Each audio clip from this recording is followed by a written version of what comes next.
এমনই বস্তু এমনই জিনিস কোন ভক্ত যদি গুরুকে থাকতে পারে গুরু কি আর দূরে থাকতে পারে পারে না। আমার খাজা বাবার দরবারে এইরকম ভক্তদের নিয়ে মিলন মেলা হইতেছে। কুতুবউদ্দিন বখতিয়ার কাকীকে ডাক দিয়া বলে, কুতুবউদ্দিন রে, আমি তো তোমার খেলাফত দিয়ে দিয়েছি, হরবাজান দিয়েছে। এই ভারতবর্ষের ভিতরে এমন কোন জায়গা নাই যেখানে আমি যাই নাই, কিন্তু একটি জায়গায় আমি যাইতে পারি নাই রে বাবা। সেই জায়গাটায় আমি তোমাকে পাঠাইতে চাই। দয়ালের হুকুম। কুতুবউদ্দিন বখতিয়ার কাকে ডাক দেয়া কয়, দয়াল আপনি যেখানে যাইতে বলবেন আমি সেইখানে যাব। তাহলে দিল্লির শহরে চলে যাও, সেখানে গিয়া ইসলাম প্রচার করে আসো।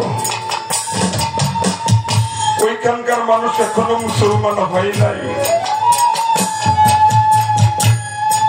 কুতুবউদ্দিন বখতিয়ার কাকী কয়, বাজান আমি তো দিল্লির শহর কোনোদিন যাই নাই,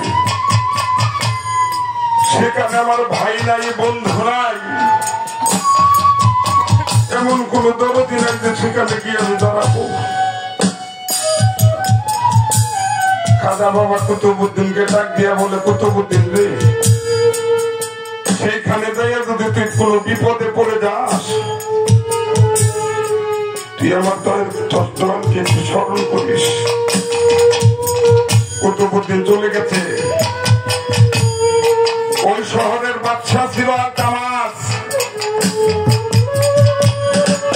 কুতুবউদ্দিন গিয়া ওই বাদশা আলতামাসের দরবারে উঠেছে। বাদশা আলতামাস ছিল কুতুবউদ্দিনের এক ভক্ত। বাদশা ঢোল পিটিয়ে দিছে, আমার দয়াল আসছে, তোমরা আমার দরবারে আসো। কুতুবউদ্দিনের নাম শুনে হাজার হাজার মানুষ মুসলমান হয়ে গেল। এইদিকে কিছু সংখ্যক মানুষ ছিল বিধর্মী, তারা যুক্তি করে কুতুবউদ্দিন যেভাবে মুসলমান বানাইতেছে আমাদের রাজত্ব থাকবে না, কুতুবউদ্দিনের যে কোনো পর্যায়ে হোক দিল্লি শহর থেকে বাহির করে দিতে হবে। ষড়যন্ত্র করে চলে গেলেন পতিতালয়। ওই পতিতালয় ছিল সুন্দর একজন রমণী। ওই রমণীর কাছে চলে গিয়ে বলতেছে যে আমরা তোমাকে চাই। রমণী দুটি চোখের পানি ছেড়ে দিয়ে বলেছিল, আমি পারবো না,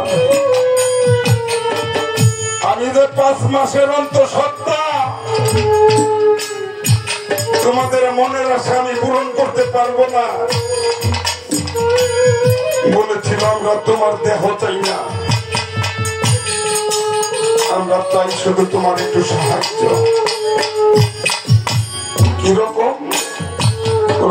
আমরা তোমাকে টাকা দেব, কিন্তু আমাদের দরবারে যাইয়া কুতুবউদ্দিন নামের একটা লোক আসছে, দেখবা বাদশা ডান পাশের চেয়ারে বসে আছে, তুমি শুধু বলবে যে ওই লোকটা প্রতিদিন আমার কাছে যাইতো, ভালোবাসার অভিনয় করে আমাকে বিয়ে করার কথা বলে আমার গর্ভের সন্তান ধারণ করে এখন সে আমাকে ছলনা করে ফাঁকি দিয়েছে।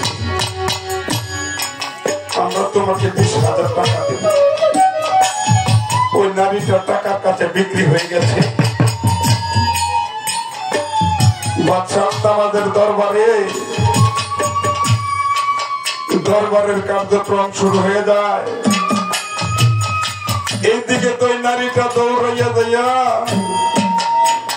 বাদশা আলতামাসকে বলতে আছে, শুনেন শুনেন হে বাদশা,